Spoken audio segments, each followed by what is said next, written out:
네, 어제부터 까야 갔다 사띠 수땅 몸에 속한 사띠경 신념처경을 독송 시작했죠. 어저께 신념처에 속한 앞에 5가지 소분류 대상과 관련한 독송했고요. 오늘은 그 신념처의 9가지 소분류 중에 뒤에 4가지 소분류. 사실은 요거는 크게 묶으면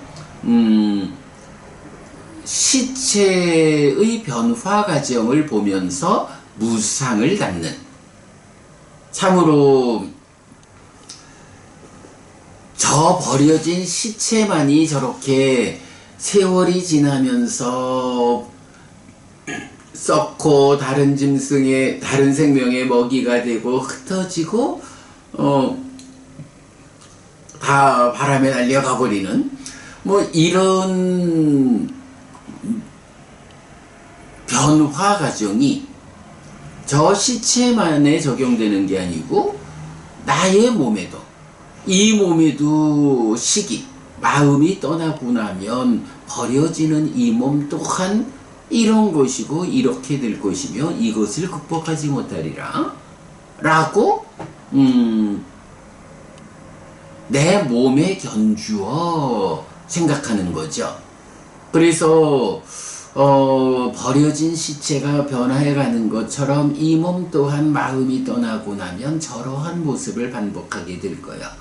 이렇게 마음이라는 조건에 의해서 몸이 형성되어 있지만 마음이라는 조건이 떠나면 버려져서 저러한 시체의 변화 과정을 반복하게 될, 참으로 조건 가운데에 나의 몸이라고 애지중지하고 있지만 조건이 버려지고 나면, 마음이라는 조건이 떠나고 나면 저 버려진 시체와 같은, 네, 이렇게 그 조건의 관계를 살피는 요게 뭔가요? 무상이죠.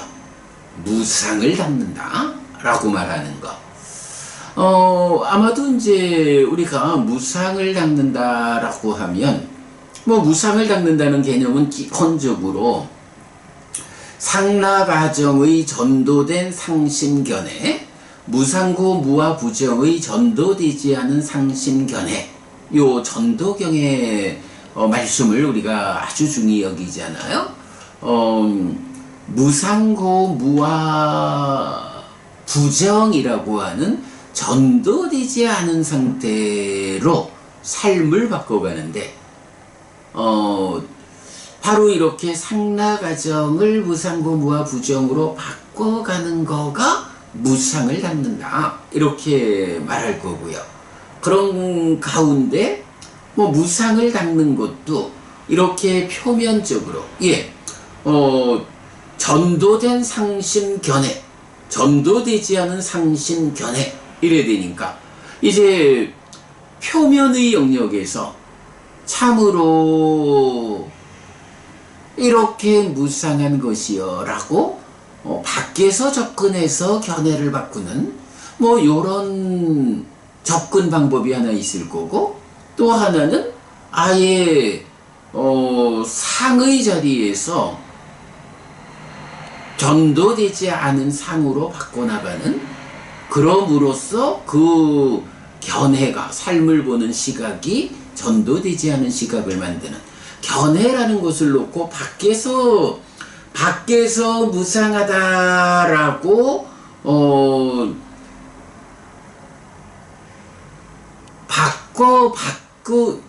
견해를 바꾸는 과정이 있을 거고, 또 안에서 아예 상을 바꿔줌으로써 견해가 생겨나기를 그렇게 전도되지 않은 상태로 생겨나는 요 양방향의 접근을 말할 수가 있겠죠.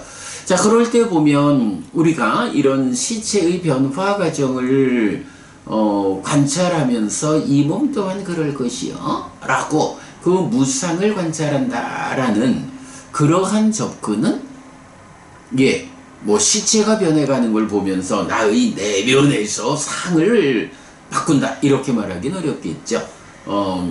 표면의 영역, 밖의 영역에서 현상의 관찰을 통해 가지고, 그죠? 시체가 변화가는 이 현상의 관찰을 통해서 견해를 바꾸는 쪽으로 접근하는, 네, 요렇게 무상을 닦는 거라고 하겠고, 그런가 하면 이제 더 이어져 가지고 법의 윗바사나 또 사마타 윗바사나의 과정을 통해서 번뇌를 직접 부순다 하는 건 뭐죠? 전도된 상을 전도되지 않은 상으로 바꿔나가는 요런 과정이죠. 요거는 상을 바꿈에 의해서 안으로부터 견해를 바꿔내는 요런 양방향이 있겠죠. 예.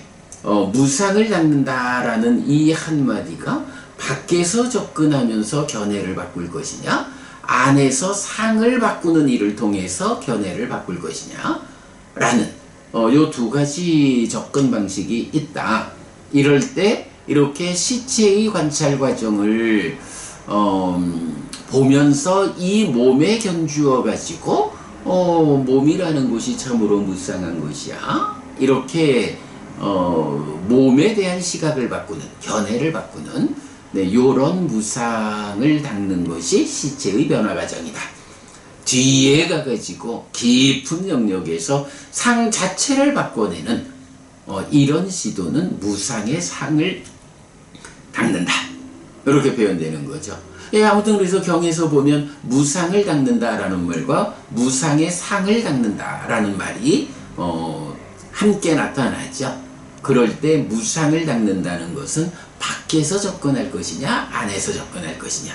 무상의 상을 닦는다는 것은 안에서 전도된 상을 전도되지 않은 상으로 바꿔내는, 번뇌를 부수는 윗바사나, 뭐 요런 제 접근 과정.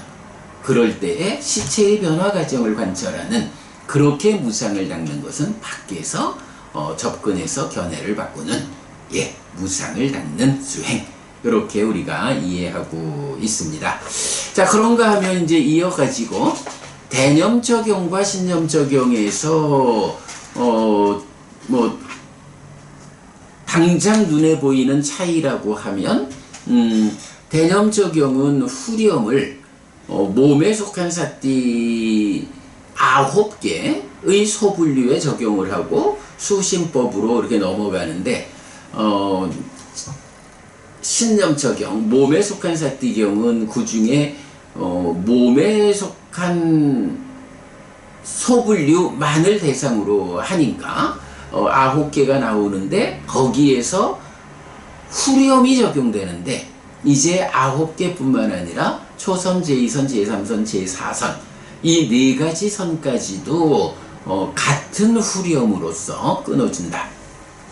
그래서 원래 뭐 초선을 성취해서 머문다라고 하면 그게 초선을 성취해가지고 초선만큼 해탈하는, 초선만큼 깨닫는 그 전체 과정을 포괄적으로 말하기도 하고, 이제 오늘 보듯이 신념 적용에서는 그 초선을 성취해서 머문다라는 것을 1단계로, 예, 1단계로 내적인 심해 사마타에 의해서 법이 드러나는, 초선을 성취해서 머물면서 초선만큼에서의 법을 드러나게 하면 초선만큼의 법의 윗바사나가 이어져서 초선만큼의 사마타 윗바사나로 초선만큼 했다라는, 네, 요런 과정.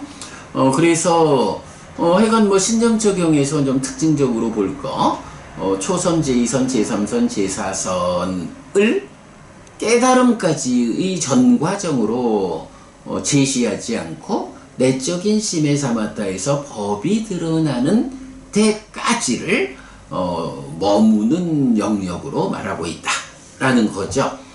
자, 그러면서 이제 이 네 가지 선과 관련해서 이제 어떤 설명을 해주나요? 이게 좀 보기 드물지만 뭐 대부분 그냥 초선을 성취해서 머문다, 제2선을 성취해 머문다 이러는데, 우리가 기억하였죠? 디가니까야 2번 사문과경에서 보면 초선을 성취해서 머문다라고 하면 뭐 삼매 수행의 세 가지 요소, 집중과 관찰과 느낌이잖아요. 그 초선을 성취해서 머물 때에 어떤 느낌이 있느냐? 예, 떨침에서 생긴 희화락 이렇게 나오죠. 그거를 예를 들자면 그 느낌이 어떤 느낌이냐? 그 어떤 느낌이 이 몸 전체에 빠짐없이 충만하게 느껴진다 하는 것을 이제 예로서 설해주잖아요.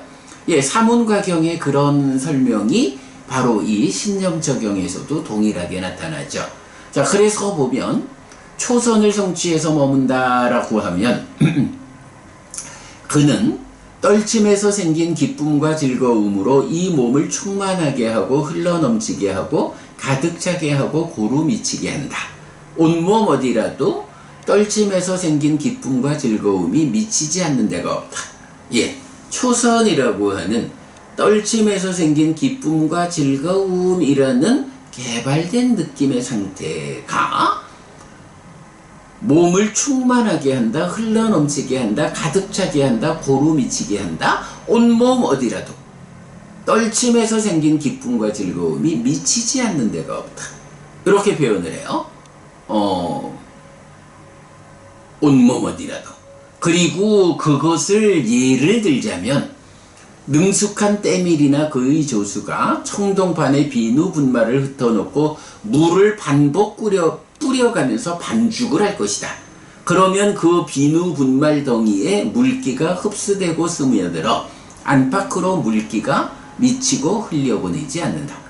해서 이런 떨침에서 생긴 희화락이라는 이 개발된 느낌이 온몸 어디에도 미치지 않는 데가 없다.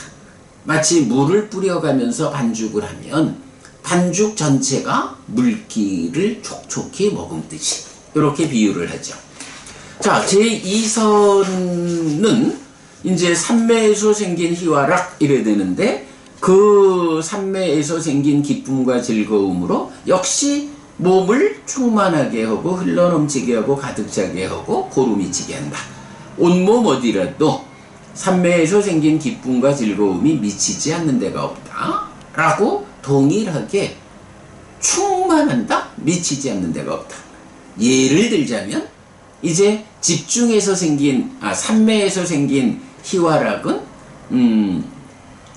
깊고 물이 샘솟는 호수가 있어. 호수에 물이 샘솟아.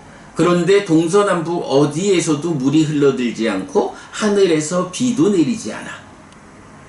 그런데 샘솟는 물이 아주 차가운 물줄기가 샘솟아 호수를 가득 채우게 할 거야. 그러겠죠. 차가운 물이 샘솟는 호수인데 동서남북 어디서도 물이 흘러들어오지 않고 하늘에서 비도 오지 않으면 이렇게 샘솟아 오는 차가운 물이 호수를 가득 채울 것이다. 당연하죠. 이 당연한 비유로서 삼매에서 생긴 희화락이라는 이 개발된 느낌이 온몸 어디에도 충만하지 않는 데가 없다. 미치지 않는 데가 없다. 이렇게 개발된 느낌의 상태를 비유하고요. 제3선은 기쁨의 바램으로부터 평정하게 머문다. 그래서 몸으로 즐거움을 경험한다 라고 했는데 이제 기쁨이 바램, 즐거움을 몸으로 경험한다, 평정하다 라고 할 때 역시 기쁨이 가라앉은 즐거움으로 이렇게 표현하죠. 자, 그는 기쁨이 가라앉은 즐거움으로 이 몸을 충만하게 하고 고루 미치게 한다. 예를 들자면 청년이나 홍년이나 백년이 있는 연못에서 어떤 청년이나 홍년이나 백년들이 물속에서 생기고 자라서 물 밖으로 나오지 않고 물속에 잠긴 채 무성하게 자라있고 차가운 물에 의해 머리에서 뿌리까지 충만하게 하고 흘러넘치게 하고 가득 차게 하고 고루 미치게 한다. 연꽃이라는 게 보면 비유가 물속에서만 자라는 거, 물속에서 자라서 표면에 드러내는 거, 물 밖으로 나오는 거, 이렇게 세 가지로 비유되잖아요. 물속에서만 자라는 연꽃이 있다. 그러면 그 연꽃은 물이 미치지 않는 곳이 없다. 이렇게 비유해요. 당연한 비유죠. 비유를 이렇게 조금씩 바꿔가죠. 반죽에 물기가 스며드는 거하고 호수를 차가운 물이 가득 채우는 거하고 아예 물속에 잠겨 있는 거하고 이런 식으로 초선, 제2선, 제3선의 개발된 느낌을 설명하고 있죠. 자, 그런가 하면 제4선은 즐거움의 버림과 괴로움의 버림으로부터 만족과 불만들의 줄어듦으로부터 이래 되죠.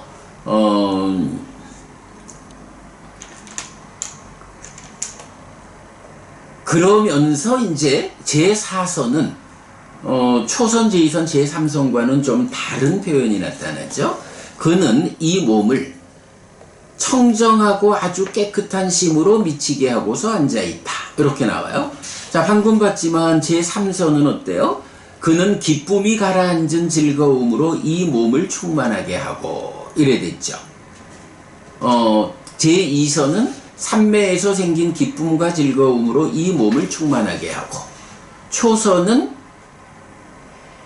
떨침에서 생긴 기쁨과 즐거움으로 이 몸을 충만하게 하고 이랬거든요. 그런데 제4선에서는 어때요? 이 몸을 무엇으로 채우느냐 하면 아주 깨끗한 심으로 미치게 한다. 초선, 제2선, 제3선은 제각각 떨침에서 생긴 희활하게 느낌, 삼매에서 생긴 희활하게 느낌, 그리고 제3선은 기쁨이 가라앉은 즐거움으로 이렇게 해서 개발된 느낌으로 이 몸을 채우는 거예요. 근데 제4선은 이 몸을 그런 과정을 통해서 청정하고 아주 깨끗해진 이 마음으로 몸을 미치게 한다. 이렇게 표현을 하는 거예요. 요거 굉장히 큰 차이예요. 초선, 제2선, 제3선은 개발된 느낌이 미친다. 제4선은 그런 개발된 느낌의 과정에서 청정해지고 아주 깨끗해진 마음이 몸에 미친다. 이렇게 표현하거든요. 그러면 이 제4선이 초선, 제2선, 제3선과 어떤 차별을 보여주느냐라고 할 때 제4선이 뭔가요? 4선을 성취해서 머물 때 이제 8가지의 방향이 나오죠. 그래서 식이 몸에 의지하고 묶여 있구나라고 알고 보게 되어서 무색계로 올라가는 방향, 또는 의성의 몸을 만드는 방향, 의성의 몸에 대한 암, 그리고 육신통. 육신통이라는 것도 막 첫 번째가 신족통이라서 하늘을 날고 이런 거잖아요.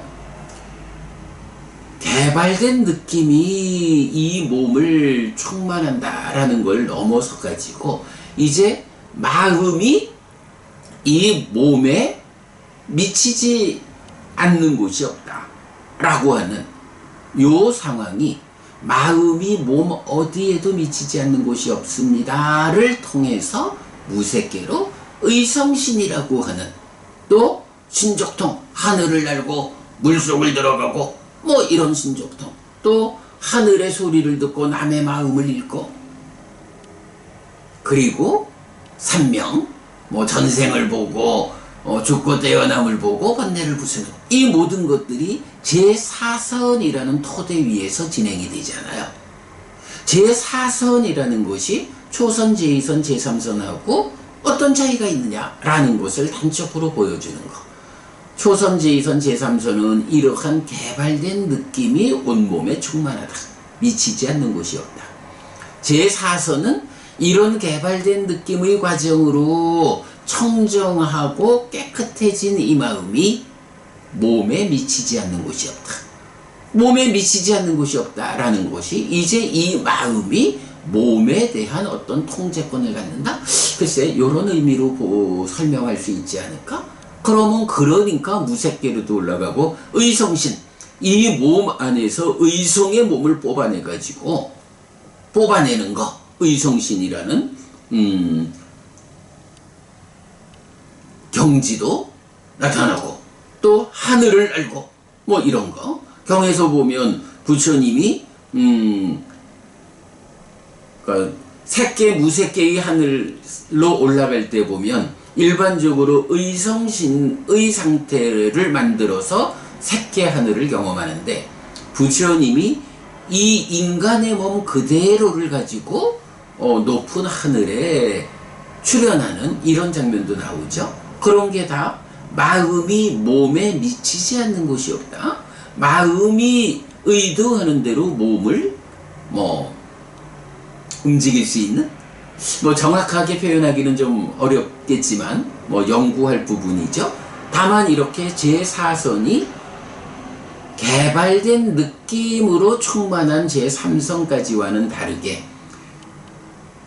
청정하고 아주 깨끗한 심으로 이 몸을 미치게 한다. 요 상태가 그 뒤에 이어지는 8가지의 방향성을 가능하게 하는 토대가 된다. 네, 요런 측면을 우리가 주목한 거로 하겠습니다. 자, 여기까지 신념 적용 두 번째 시간 독성 그리고 공부 마무리하도록 하겠습니다. 오늘 하여간 제4선이 개발된 느낌으로 충만한다를 넘어서서 마음이 몸에 충만하는, 마음이 몸에 미치지 않은 데가 없다라는 것이 그대로 이건 우리가 유추해 알 수 있는 거죠. 몸 어디에도 마음이 닿지 않은 곳이 없으니 마음이 몸을 제어할 수 있게 되었다. 그러니 의성신도 신통력도 요런 부분 볼 수가 있겠죠. 그런 토대. 네.